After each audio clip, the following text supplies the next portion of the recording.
We grew up hearing one name, father of the nation, a man of truth, a man of discipline. But every story has layers, and every great man has shadows. This is not a story of hatred, this is the story of belief and what happens when belief goes too far. November 16, 1885. In a quiet house in Porbandar, they waited patiently. Karamchand Gandhi, once a divan, now a dying father, laying on a bed, weak and in pain. His son, Mohandas, was only 16 years old, too young to understand life, yet old enough to serve his father.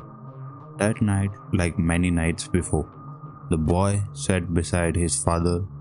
He massaged his legs, cleaned his wounds, did his duty in silence.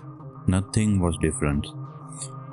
Except his mind was somewhere else, torn between duty and desire. When his uncle offered to take his place, Mohandas agreed and ran away back to his room. And that decision would follow him for the rest of his life. In the next room, his wife was sleeping, young, pregnant, unaware. He woke her and fulfilled his desire. Minutes passed. About 5 or 6 minutes later, a servant knocked a door. Not loud, not urgent, just final. That your father is no more. Mohandas Gandhi carried this moment forever. Years later, he wrote about it, not with excuse, not with pride, but with only a regret. He called this a moral failure, a lesson, a warning to remind the world that even great men are first human beings.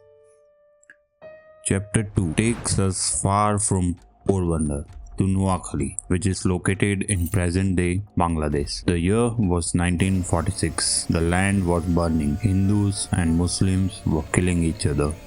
This was not first time. In the past, in 1924, 1936 and 1938, Gandhi had used fasting and satyagraha and the violence was stopped in past.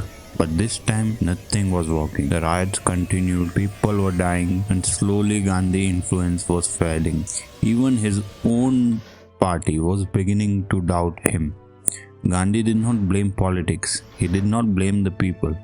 He blamed himself. In his writing, he spoke about his body, about desire, about dreams he believed should not exist in a life of discipline. He began to believe that his inner weakness was affecting the peace of a nation.